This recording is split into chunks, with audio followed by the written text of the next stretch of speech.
Yo les jeunes pousses, c'est Alex, on se retrouve aujourd'hui pour une nouvelle vidéo où on va parler ensemble des 5 piliers fondamentaux d'une bonne alimentation. Si vous me découvrez grâce à cette vidéo, sachez que vous pouvez vous abonner gratuitement en cliquant sur les rectangles rouges en dessous de cette vidéo pour ne rien rater des prochaines vidéos qui vont sortir sur cette chaîne. On parle d'alimentation, on parle de santé, on parle de super aliments et de bien-être en général. On parle de comment changer sa vie en s'alimentant de manière plus raisonnée et meilleure. J'ai mis en place un formulaire aussi en dessous de cette vidéo, vous pouvez trouver un lien pour vous permettre de me poser une question ou de me dire quel sujet vous aimeriez que je traite dans les prochaines vidéos à sortir. Ça me permettra de savoir ce que vous attendez vraiment, ça me permettra de savoir vos besoins et savoir comment je peux vous aider au mieux grâce à mes vidéos. Maintenant c'est parti, on va commencer avec cette vidéo. Et donc on va parler tout de suite des 5 piliers fondamentaux pour une bonne alimentation. Le pilier numéro 1, et ça tu t'en doutes certainement si tu suis mes vidéos, c'est de ne pas manger transformé, en tout cas de limiter les produits transformés et ultra transformés. Qu'est-ce qu'un produit transformé? Un produit transformé, c'est un produit qui a subi une opération industrielle.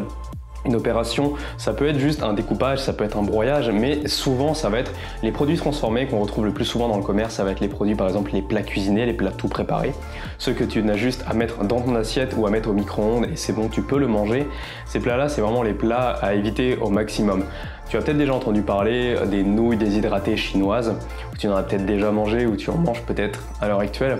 Franchement, si tu peux, arrête vraiment cette merde, parce que retourne le pot, tu verras, et regarde-lis les ingrédients. Tu verras, il y a énormément d'additifs.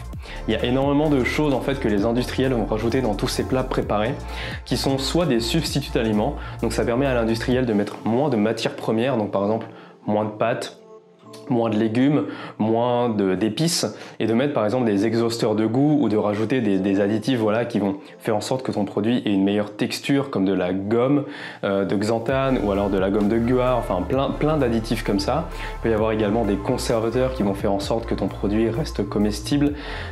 Dans le cas des nouilles déshydratées, l'opération qui a subi en plus ces nouilles-là, donc de déshydratation, va venir enlever quasiment tous les nutriments, tous les minéraux et toutes les vitamines qui sont contenus à l'intérieur de ce que tu vas manger.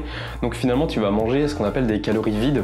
Tu vas encore avoir les macronutriments, tu vas avoir les glucides, les lipides et les protéines, si elles n'ont pas encore été trop désagrégées, mais tu vas pas avoir tout ce qui est minéraux, tout ce qui est vitamines, ce qui est vraiment important pour ton corps, à savoir les macronutriments sont très importants, mais les micronutriments, donc les minéraux, les vitamines, tout ça, c'est vraiment super important. Donc voilà, dans un premier temps, un des premiers piliers de l'alimentation vivante, enfin de l'alimentation, un des premiers piliers fondamentaux de l'alimentation, c'est de limiter les produits transformés et surtout les produits ultra transformés. Donc les nouilles déshydratées font partie des produits ultra transformés. Mais tous les produits transformés, ça peut être juste qui ont subi une opération industrielle. Et en fait, les industriels sont très doués pour remplacer un aliment, une matière première par un additif. Par exemple, il y a l'additif E621 qui est du glutamate monosodique, qui en fait est un exhausteur de goût qui est peut-être cancérigène, qui est en tout cas très mauvais pour la santé, qui peut provoquer des douleurs gastriques, qui peut provoquer des dérèglements au niveau hormonal, etc. Donc c'est vraiment à faire attention. Il y en a beaucoup par exemple, tu sais, dans les bouillons de légumes, dans les cubes, en fait ça va permettre à ce produit-là d'avoir plus de goût et à l'industriel lui d'économiser de la matière première parce que c'est ça qui lui coûte le plus cher. Il y en a également dans tout ce qui est plat préparé, les 3/4 du temps, hein, au lieu de mettre plus de pâtes, plus de viande, plus ce que tu veux, ils vont mettre cet exhausteur de goût. Parfois ça va être juste marqué sous la forme de E621, donc qui est le nom de ce glutamate monosodique. Et les gens commencent de plus en plus à être informés de ça. On commence, nous tous, de plus en plus à faire attention aux additifs. Donc les additifs en fait sont souvent réduits sous la forme de E300, E301, E302, E121, etc. E621 pour le glutamate monosodique. Ils ont tous une correspondance avec un vrai additif qui est légal, que les industriels ont le droit de mettre légalement dans nos alimentations, dans nos produits qu'ils nous proposent. Et donc des fois on va mettre les E, des fois les industriels vont mettre les E, sauf que les gens font de plus en plus attention à ça, donc des fois ils vont les écrire en entier. Et à ce moment-là, c'est un peu plus dommage parce que nous, on ne connaît pas nécessairement tous les additifs, donc c'est un peu plus dur de compter les additifs. Mais si tu vois exhausteur de goût 2 points, alors déjà tu sais que l'industriel a voulu rajouter un aliment, rajouter quelque chose qui n'est pas un aliment, donc un additif, qui va donner plus de goût, donc qui va lui permettre d'économiser de la matière première. Donc dans un premier temps, les produits industriels et les produits transformés peuvent être riches en additifs, ils peuvent être également riches en sucre raffiné pour te rendre accro au produit. En fait, il y a des études qui ont été faites qui prouvent que le sucre rend accro, mais ça on en reparlera dans le point numéro 2. Mais ensuite, les aliments transformés ou ultra transformés, c'est un peu une passe un peu dérobé qui permet aux industriels de mettre un peu ce qu'ils veulent. C'est-à-dire que par exemple il y a plein d'aliments, tout ce que je vais te dire là je le tire du bouquin Vous êtes fou d'avaler ça de Christophe Brousset, un industriel de l'agroalimentaire dénonce. J'en ai déjà parlé sur cette chaîne YouTube. Si ça t'intéresse vraiment de le lire, il est exceptionnel, va voir dans la description, je t'ai mis un lien pour aller le commander sur internet. Et Christophe Brousset dans ce livre parle par exemple des escargots de Bourgogne, des cèpes de Bordeaux, de la moutarde de Dijon ou encore des herbes de Provence qui sont dans la majorité des cas des aliments soit qu'on consomme régulièrement, soit qu'on aime bien avoir dans nos placards, soit qu'on va consommer de temps en temps. Par exemple une seule fois par an, pour les escargots ça peut être à Noël. Et donc pour la justice française, les escargots de Bourgogne et les cèpes de Bordeaux, en fait le escargot de Bourgogne n'a aucune preuve quant à l'origine de ces escargots. Donc en fait ce qui va compter surtout c'est la recette, c'est la manière d'avoir fait les escargots. Et les 3/4 des escargots ils vont venir de Russie, des zones proches de Tchernobyl, tu sais, là où il y a eu l'explosion nucléaire, ou alors de Pologne, voire même de Tunisie. Quant aux cèpes de Bordeaux, ils peuvent venir par exemple de Chine également. Pour ce qui est de la moutarde de Dijon et des herbes de Provence, là c'est plutôt la recette qui est vraiment importante. Donc la moutarde de Dijon, en fait les graines de moutarde vont pas du tout venir de Dijon, elles vont venir d'Inde par exemple. Les herbes de Provence également, on va retrouver des herbes qui vont venir de Tunisie, qui vont venir d'on ne sait pas trop d'où en fait, un peu sur la planète comme ça, mais ça vient pas du tout de Provence. Il y a un truc qu'il faut bien comprendre, c'est qu'en fait les industriels ont le droit de dire qu'un produit a été transformé en France ou qu'il est produit en France s'il y a une seule de toutes les étapes de l'industrialisation qui a été faite en France. Pour les escargots par exemple, ça peut être juste l'action de mettre le beurre persillé dans les escargots et ensuite de remettre ces escargots dans les boîtes et de les conditionner par exemple. Parfois il y a des étapes qui sont encore plus faibles que ça, où il y a juste l'ajout peut-être d'une surcouche ou d'un produit ou d'une épice qui va se faire en France et on va pouvoir dire que le produit a été fait en France. Donc voilà, fais vraiment très attention à ça pour ta santé parce que des fois on va manger des choses, on va avoir l'impression que ça vient de France, sauf que ça vient pas du tout de France, ça va venir de l'autre bout du monde. Par exemple les escargots, voilà, ils viennent de Russie, donc ils viennent même pas de l'Europe, ils viennent même pas de l'Union européenne, donc on ne sait même pas les normes, on ne sait même pas exactement comment est-ce qu'ils ont été faits. Bon voilà, j'espère qu'avec tout ça j'ai réussi à te faire prendre conscience que manger des produits transformés et ultra transformés ça peut être nocif pour la santé et qu'en tout cas ça fait pas partie des piliers de l'alimentation de manger ces produits là, au contraire. Un autre produit ultra transformé qu'on peut retrouver souvent dans quasiment tous les placards des Français, tu sais, c'est le fameux Nutella, donc c'est cette pâte à tartiner au goût noisette. Il faut savoir que dedans il n'y a même pas 13% de noisettes, il y a du lait, il y a énormément de sucre et énormément de graisse de palme, qui sont pas des bons aliments pour la santé. Et donc on en vient tout de suite au deuxième pilier de l'alimentation générale, c'est de faire attention à ce qu'on mange et notamment de faire attention au sucre raffiné et ne jamais en consommer en excès. Si tu veux, le fruit en fait c'est présent dans les fruits, c'est présent dans la betterave, dans la canne à sucre et en fait l'opération de raffinage, on va découper cet élément si tu veux en millions de morceaux, on va les découper en des éléments très très fins, on va récupérer ces éléments qui sont du sucre, puis on va laver ces éléments et on va vraiment avoir ces petites molécules de saccharose qui sont le sucre blanc qu'on a dans nos boîtes qu'on peut acheter dans les supermarchés. Et en fait ce sucre, il y a déjà des études qui ont été faites, donc je t'en ai déjà parlé sur cette chaîne YouTube, mais tu sais, je vais quand même le répéter si t'as pas vu la vidéo. C'est l'étude qui montre qu'ils ont rendu ils ont rendu des rats accros à la cocaïne et ils ont rendu les mêmes rats accros au sucre. Et à la fin ils ont fait le test, ils ont présenté soit de la coke, soit du sucre au rat et le rat allait vers le sucre. Donc en gros ils en sont arrivés à la conclusion que le sucre avait un pouvoir plus addictif que la cocaïne, c'est pour te dire. Donc voilà, si tu peux vraiment faire attention à consommer des sucres non raffinés, tu en trouves de plus en plus dans les magasins bio, tu en trouves également dans les grandes surfaces, par exemple du sucre de canne. Il est raffiné les 3/4 du temps, mais déjà c'est un sucre de meilleure qualité que le sucre blanc qui vient de la betterave. Donc effectivement c'est un sucre qui est cher à la France parce qu'on est un pays qui produit énormément de betteraves sucrières, mais bon voilà, vraiment fais attention au sucre, c'est vraiment très mauvais pour la santé. Je te ferai une vidéo sur le sucre, mais voilà, le sucre ça a vraiment beaucoup de méfaits pour la santé, c'est vraiment super mauvais pour la santé. Et en fait si tu veux, le sucre, quand tu vas l'ingérer dans ton corps va tout de suite faire monter l'insuline et l'insuline va aller capturer le sucre et le transformer en graisse et le stocker dans ta graisse du coup. Donc en fait le sucre, à part rajouter du goût, à part rajouter cette petite note sucrée, ça n'a pas vraiment d'intérêt. Donc moi ce que je te conseillerais plutôt c'est de consommer des sucres non raffinés, donc tu en as plein. Tu as du sucre non raffiné, du sucre complet qui en plus va avoir un petit goût de caramel naturel, tu as du sucre de fleur de coco, tu as du sucre de canne non raffiné, du sucre roux. Donc voilà, vraiment fais attention à ce deuxième point, ne consomme pas trop de sucre. Le troisième pilier fondamental de l'alimentation, c'est de consommer, alors dans l'ordre, de saison, local et bio si possible. De saison, pourquoi? Parce que ça va éviter d'utiliser plein de produits pour faire pousser des légumes ou des fruits qui ne devraient pas pousser à cette période de l'année. Par exemple, si en décembre tu achètes des tomates, ça veut dire quoi? Ça veut dire soit qu'elles viennent de très loin, donc à ce moment-là tu ne consommes pas local, soit qu'elles viennent de serres peut-être autour de chez toi.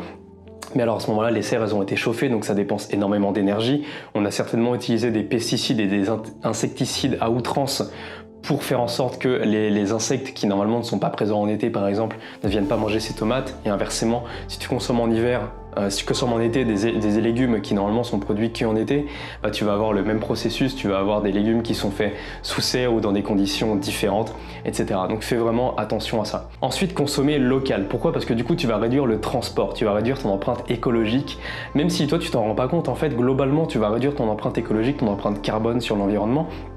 Et même si ça, tu t'en fous, il faut savoir que tous les gaz à échappement qui sont émis dans l'atmosphère se retrouvent à un moment donné dans les cultures.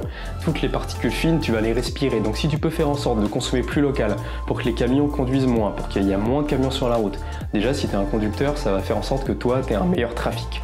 Tu auras moins de camions sur la route. Mais ensuite, si tu veux respirer du bon air frais, du bon air non pollué, tu vas vite te rendre compte que les particules fines, on en parle assez régulièrement, ça va venir te causer des problèmes de santé, des problèmes respiratoires. Et en plus de ça, consommer local, ça va favoriser l'agriculture proche de chez toi, ça va favoriser les petits producteurs. Donc peut-être que tu vis dans une commune qui a des difficultés financières, peut-être que non, peut-être que tu vis dans une grande ville, et peut-être que tu trouves qu'autour de toi, il n'y a pas assez de champs, il n'y a pas assez de... il y a trop de champs justement, il y a trop de monoculture de blé, de maïs, parce que les agriculteurs sont obligés de faire des gros rendements, des grosses productions pour pouvoir survivre.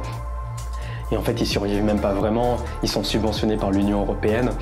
Donc voilà, si tu veux encourager tes petits producteurs locaux qui se donnent du mal pour faire des petits légumes, les trois quarts du temps bio, qui vraiment s'acharnent au travail, bah essaie de consommer local. Moi je t'encourage vraiment à consommer local, et puis si tu t'en fous, bah fais-le pour les autres, et au moins cet altruisme. Et si tu t'en fous aussi, bah qu'est-ce que tu fais sur cette chaîne YouTube, quoi. Voilà, et enfin le troisième élément du coup de ce pilier, c'est de consommer bio si possible, parce que comme on l'a vu, si on consomme de saison et local, on va avoir beaucoup de chances qu'il n'y ait pas eu d'insecticides et de pesticides à outrance, mais il va y en avoir eu quand même. Donc l'intérêt, ça serait de consommer des aliments qui n'en ont pas eu, parce que ça va être des perturbateurs endocriniens, ça va faire en sorte que ça va dérégler certaines hormones dans ton corps, ça va dérégler certains organes, ça va dérégler certaines fonctions importantes dans ton corps, ça peut même venir causer des maladies, dégénérescence, ça peut venir changer ton ADN. Enfin, on n'a pas assez de recul encore sur les pesticides. On se rend compte que les gens qui y sont exposés tous les jours, à savoir les agriculteurs, développent des cancers, développent de l'infertilité. Alors pourquoi nous, qui en consommons dans les légumes, qui ont eux été en contact au quotidien avec ces pesticides et ces insecticides et tous ces engrais chimiques, azotés ou non, pourquoi est-ce que ça ne rentrerait pas dans notre corps?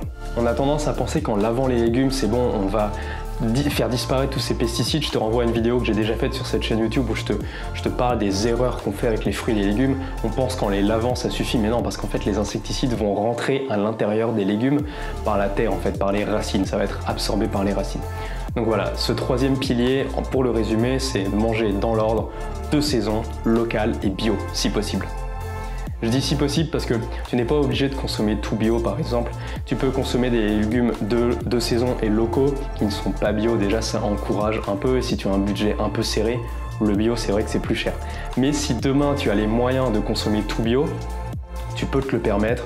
Alors n'attends pas d'avoir un recul nécessaire, d'avoir des études qui sortiront peut-être dans 20 ou 30 ans. Fais-le maintenant, essaie de consommer bio maintenant. Parce que si dans 20 ou 30 ans on dit qu'effectivement le bio c'est meilleur pour la santé, mais toi tu auras perdu 20 ans de ta vie, ça sera peut-être trop tard, tu auras peut-être déjà développé des maladies. Donc voilà, mettons toutes nos chances de notre côté et essayons d'avoir une alimentation saine pour notre corps et vivre longtemps et en bonne santé. Le quatrième pilier de l'alimentation, c'est vraiment un pilier que j'aime beaucoup, c'est d'avoir des assiettes riches en couleurs quand tu te fais à manger.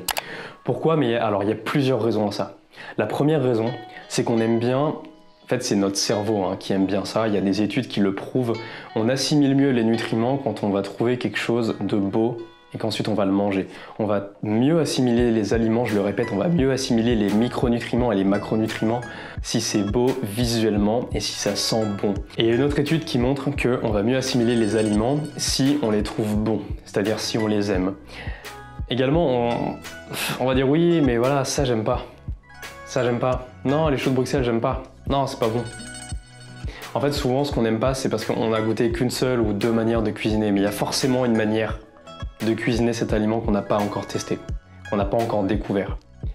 Il y a toujours un moyen de manger un aliment d'une autre manière. Moi par exemple, j'aimais pas les choux de Bruxelles. J'aimais pas les choux de Bruxelles comme mes parents le faisaient. Maintenant j'adore ça. Maintenant j'adore ça. Pareil, j'aimais pas les petits pois carottes. Maintenant j'adore ça. Parce que je les cuisine pas de la même manière. Parce que je les ai mangés d'une manière différente. Donc voilà, trouve la manière de consommer ces aliments que tu n'aimes pas. Pose-toi la question, comment est-ce que je les ai toujours consommés? Comment est-ce que je pourrais les consommer maintenant pour que je les préfère? Est-ce que je pourrais pas mettre un petit peu plus d'épices? Est-ce que je pourrais pas mettre un petit peu de crème? Voilà, essaie de trouver un peu, est-ce que je peux pas mettre un peu plus de sel, même s'il faut faire attention au sel? Est-ce que je peux pas mettre du curry? Est-ce que je peux pas, voilà, le faire revenir avec des petits oignons, avec de l'ail? Je te laisse aller voir plein de recettes sur internet. Il y a moyen de trouver un aliment qui te convient, avec une manière de le cuisiner qui te convienne. Et on arrive maintenant au 5e pilier fondamental de l'alimentation, c'est de faire attention aux protéines. En fait, ça ne sert à rien de manger trop de protéines. Et donc ce que je vais te dire, ça va peut-être pas te plaire, mais il faut que tu essayes de manger moins de viande, voire d'arrêter la viande. Pourquoi est-ce qu'on mange de la viande à la base? On mange de la viande à la base parce qu'on avait besoin de la vitamine B12 qui était contenue dans la viande, qu'on ne pouvait pas trouver ailleurs que dans les produits animaux. Sauf qu'à l'heure actuelle, on n'est pas obligé de manger de la viande autant qu'on en mange à l'heure actuelle, on n'est vraiment pas obligé, et au contraire, on a même tendance à en consommer trop. Manger de la viande, notamment rouge, ça a été prouvé. Il y a des études qui montrent, qui sont sorties il n'y a pas si longtemps que ça, il y a quelques années, qui démontrent que la consommation de viande rouge développe certains cancers, est favorable au développement de certains cancers pour l'homme. Par exemple, le cancer du côlon, tu en as peut-être déjà entendu parler, c'est le cancer le plus lié à la consommation de viande rouge. Pour les autres viandes, il n'y a pas encore d'études qui montrent explicitement que certains cancers peuvent plus facilement se développer avec, mais tu dois savoir certainement, tu en as peut-être déjà entendu parler, que la consommation de viande, ça induit souvent une consommation d'hormones de croissance, ça induit une consommation d'antibiotiques qui ont été donnés aux bêtes, qui sont élevées tout ensemble, les unes contre les autres, pour augmenter la productivité, pour augmenter la rentabilité des agriculteurs, enfin des éleveurs qui élèvent ces bêtes. Voilà, tu vas aussi ingérer plein de produits, plein de trucs super toxiques pour ton corps. Donc si tu peux juste réduire cette consommation, alors c'est mieux. Je vais pas t'encourager vers la viande bio parce que moi-même je suis végétarien, donc évidemment je vais pas t'encourager à manger de la viande, mais si tu te tournes vers la viande bio, ça peut être meilleur. Peut-être. Quoique, parce qu'en fait les animaux qui vivent aussi souvent dans des environnements très agricoles vont recevoir par exemple des champs d'à côté, vont recevoir des cultures d'à côté, des élevages d'à côté. Tous les produits qui vont avoir été vaporisés par exemple sur les champs, donc s'il y a des insecticides, des pesticides qui ont été vaporisés autour des vaches, elles vont le respirer, elles vont l'ingérer, elles vont le manger, donc ça va aller dans leur chair et toi derrière tu vas manger la chair de cet animal. Là je te parle pas des méfaits, je te parle pas des désavantages de la viande aussi sur l'environnement. On sait que ça pollue énormément, ça consomme énormément d'eau, ça rejette énormément de gaz à effet de serre, ça tu en as peut-être déjà entendu parler, c'est des arguments supplémentaires que je t'avance pour réduire ta consommation de viande dans une optique générale pour être en meilleure santé, parce que si tu réduis ta consommation de viande, tu vas réduire le nombre de particules dans l'atmosphère, tu vas réduire le nombre de gaz à effet de serre, donc tu vas peut-être améliorer ta santé sur le long terme. Tu n'es pas obligé d'arrêter de la viande, d'arrêter de manger de la viande, tu n'es pas obligé, tu fais ce que tu veux. Mais moi je t'encourage en tout cas à arrêter pour être dans une alimentation plus saine, et aussi parce qu'on mange trop de protéines. À l'heure actuelle, on mange souvent entre 1 et 1,5 g de protéines par kilo par jour, et c'est beaucoup trop. L'OMS nous dit qu'il faudrait entre 0,3 et 0,5 g par kilo par jour. Et en France, du coup, on se prend une petite marge de sécurité en disant qu'il faut 0,8 g par kilo par jour. Donc voilà, si tu fais 100 kg, ça veut dire qu'il faudrait que tu manges 80 g de protéines. Donc fais le calcul si tu fais moins que ça, et fais le calcul à peu près de combien de grammes de protéines tu manges par jour, et tu sauras. Et sachant que des sources de protéines, en fait, il y en a énormément dans les légumes, et on l'oublie. Par exemple, si tu manges des petits pois, il y a beaucoup de protéines dans les petits pois. Si tu manges du chanvre, il y a beaucoup de protéines dans le chanvre. Dans les pâtes, il y a des protéines. Dans le riz, il y a des protéines. Il y a des protéines à profusion. En fait, il y en a partout, et on s'en rend juste pas compte. Si tu as aimé cette vidéo, surtout laisse un pouce, ça fait vraiment plaisir. Commente et partage cette vidéo si tu veux vraiment m'aider. N'hésite pas à t'abonner, surtout je t'invite vraiment à t'abonner si tu veux rater aucune des prochaines vidéos qui vont sortir sur cette chaîne où on parle encore d'alimentation. on parle de bien-être général et je t'aide à changer de vie, à changer d'alimentation grâce aux super aliments. Sur ce, je te laisse là, je te souhaite de passer une bonne journée. Prends soin de ton alimentation, c'est super important et on se dit à la prochaine. Ciao ciao.